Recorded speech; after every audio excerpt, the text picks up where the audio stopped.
इतनी बात कही एकदम से झपट के दोनों बच्चों को धीर सिंह ने गले से लगा लेता है।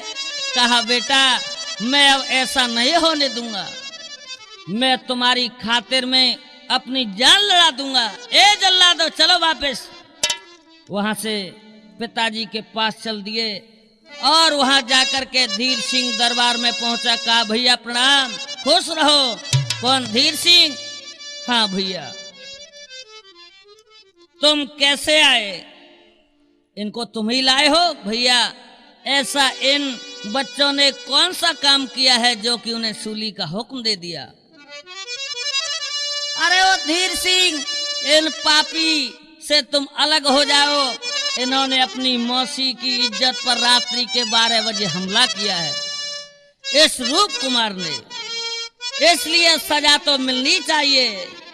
ठीक है भैया, तुम सजा अवश्य दो, पर जिस दिन आपने दोनों बच्चों का हाथ मुझे सौंपा था तो उस समय तुमने कहा था कि अगर ये दोनों बच्ची राज्य में गलत कार्य करते हैं तो सजा तो मैं ही दूंगा, पर लेकिन सलाह तुम्हारी अवश्य लूंगा। आज तुमने मुझसे बिना पूछे सूली का हुक्म सुना दिया। मैं भी धर्म ईमान से कहता हूं, गर हो कुंवर का दोस्त तो सूली पे मुझे चढ़ा देना। मैं वचन आपको देता हूं, जी चाहे मुझे सजा देना। भैया इनका कोई कसूर नहीं है। अरे ओ धीर सिंह, क्यों पागल हो रहा है? इनकी बातों में ना आ। नहीं भैया, तुम्हारी वो स्त्री किसमें से है? तुम स्त्री के चक्कर में आकर के अपनी औलाद को भी भूल रहे हो। कैसे? सुनो, जिस नारी के चक्कर में गई थी बाली की जान, जिस नारी के चक्कर में गई थी बाली की जान, नारी के ही चक्कर में गई थी दशरथ की जान। नारी के ही चक्कर में मान ढल गया दशकंदर का। नारी के ही चक्कर में ऋषि नारद का मुंह बन गया बंदर का। महाराज तुम्हारी नारी किसमें से है सो मैं बताता हूं। वो नारी नहीं नो रंगी है, नो रंगी नहीं सो रंगी है, वो नंगी नहीं सो रंगी है।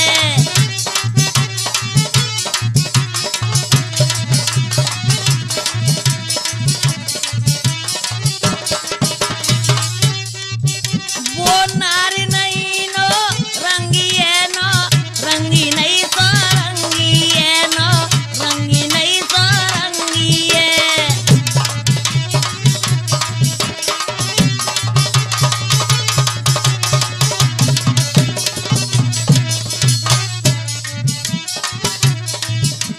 सुनो महाराज, मैं बता रहा हूं तुम्हारी नारी किन में से है। ढके तो सब कुल को ढकले, बरना नंगी की नंगी है, बरना नंगी की नंगी है।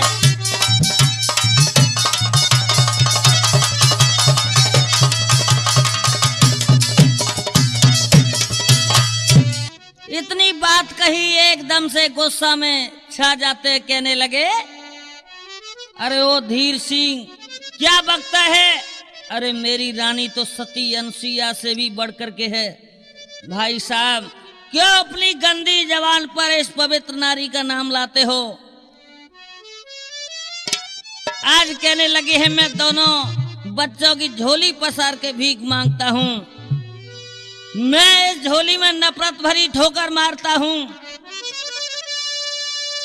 भाग जाओ यहां से। ठीक है भैया। तो खून टपके, खून बरसे, हर दर और दीवार से खून की नदियां बहा दूंगा इसी धार से। भाई साहब मैं भी अब चुप नहीं रह सकता और अब तैयार हो जाइए। तो ये बात है, ये बात है धीर सिंह। धीर सिंह मैं जानता हूं किसमें तुम बोल रहे हो। तुझ पर राजवेशी कपड़ा पहने हुए है ना, उतार दो इस ड्रेस को, निकल जाओ मेरे दरबार से। तो ठीक है महाराज, मैं जाता हूं ऐसी जगह पर रहना नहीं चाहता मैं। उसी समय धीर सिंह ने कपड़े उतारे, उसी समय फेंक दिए, लो अपने कपड़े, और दरबार में कहा, भैया धीर सिंह आजाद है, धीर सिंह आजाद है, किसी का गुलाम नहीं, किसी की इज्जत और हुकूमत से काम नहीं। लब होगा पानी का धुआं जाम नहीं, किसी का तुझको रुला के नहीं मारा तो धीर सिंह मेरा नाम नहीं। भाग जा कमीने, देख लूंगा। और धीर सिंह आज से आजाद है। बेटा रोग, बेटा वसंत, हाँ चाचा जी, तुम हंसते हंसते बेटा सूली पर चढ़ जाना, मैं वहीं आ जाऊंगा। भैया तुम भी आना सूली पर, नहीं तो तुम्हें कैसे मालूम होगा कि कौन ले गया था मेरे बच्चों को सूली से छुड़ा करके। इधर धीर सिंह अपना भेष बदल करके खंबे की ओट में हो जाता है। रिवाल्वर हाथ में थी और भेष छुपा हुआ था, तो मारने वाले की ख्वाहिश पूरी की जाती है। जल्लाद पूछने लगे, क्या तुम कुछ खाना चाहते हो? नहीं। किसी की याद करनी है? हाँ करनी है। उसी समय रूप कहने लगा, भैया बसंत, चाचा जी ने हमसे कहा था कि मैं वहां आ जाऊंगा, पर चाचा जी नहीं आए। क्या बोले हैं भैया? बाटा दे के फांसी पे चढ़ गए, बाटा दे के फांसी पर चढ़ गए, चाचा जी नहीं आए,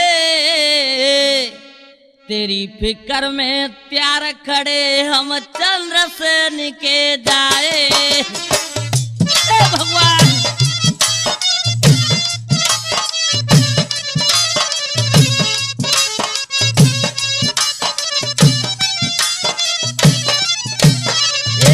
बाटा दे के फांसी पर चढ़ गए, चाचा जी नहीं आए, तेरी फिक्र में त्यार खड़े हम चंद्रसेन के जाए।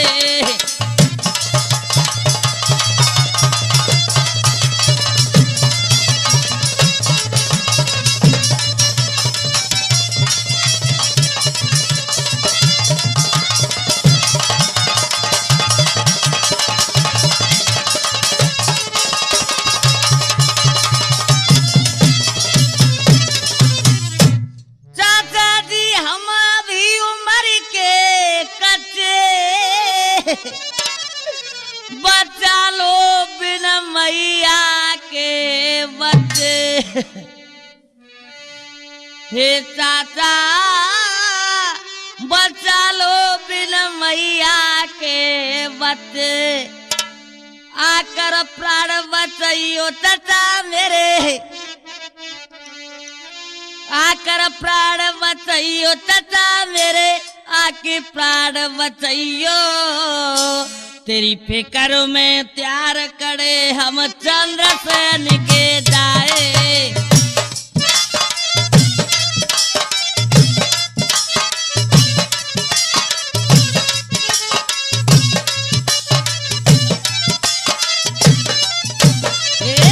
बाटा दे की फांसी पर चढ़ गए, चाचा जी नहीं आए, तेरी फिक्र में त्यार खड़े हम चंद्रसेन के जाए।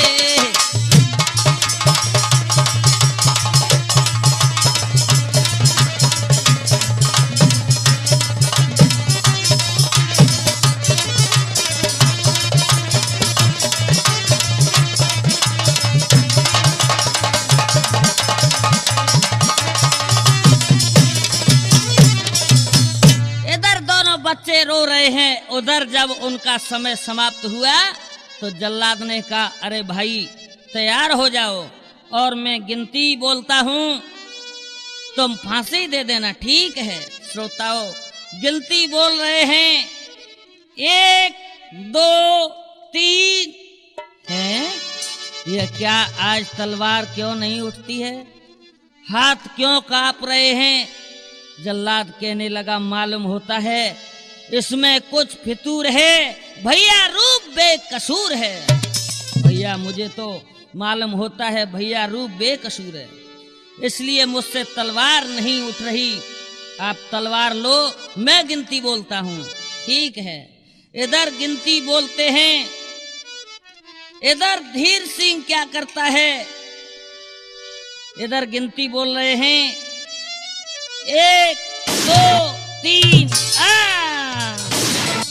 इधर गोली चला दी और दोनों जल्लादों को खत्म कर दिया है। फौरन ही दोनों बच्चों को सूली से नीचे उतार लिया, चाचा जी को प्रणाम किया, दोनों बच्चों को हृदय से लगा लिया और धीर सिंह कहने लगा, बेटा पिताजी की इस समय फौज लगी हुई है, यहाँ से इस देश को छोड़ के भाग चलें। आज तीनों प्राणी छोड़ के चल देते हैं। चलते चलते अपने नगर को प्रणाम कर रहे हैं और क्या कह रहे, हम तो चले परदेश, हम तो चले परदेश, हम परदेसी हो गई, छूटा अपना देश, हम परदेसी हो गई। हो रामा हो रामा हो।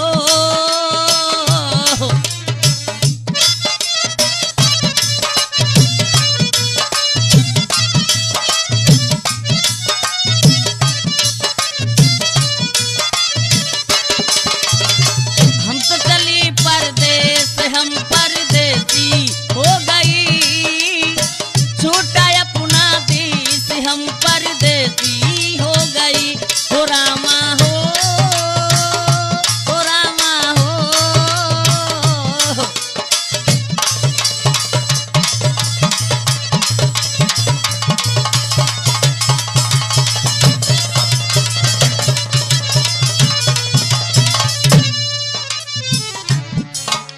धीर से दोनों बच्चे चले जा रहे हैं बियावान जंगल में। तो चाचा से रूप कुमार कहने लगा, चाचा जी आप जरा धीरे चलिए, अब हमसे चला नहीं जाता। श्रोता बियावान जंगल है, क्या बोले हैं, जब वो चले कुमार दोनों वन में और चाचा जी के संग में। हे भगवान,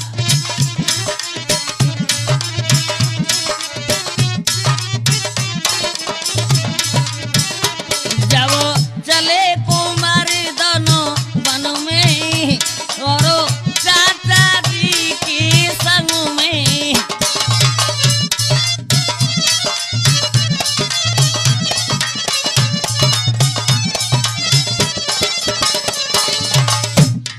और रूप और बसंत को व्याकुल देखा तो धीर सिंह पानी लेने के लिए निकल गए। इधर जंगल में शेरों को देखा तो दोनों बच्चे घबरा गए और वहां से भाग निकले। इधर धीर सिंह पानी लेके आए तो बच्चे नहीं मिलते हैं तो रोने लगे और कहने लगे, क्या बेटा रूप बसंत याजू त्यारो चाचा रहो बुलाई, बेकटवनी के बीच लाल तुम कांच पे हो जाई। बेटा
बच पावेंगे, मारूं कंट कटा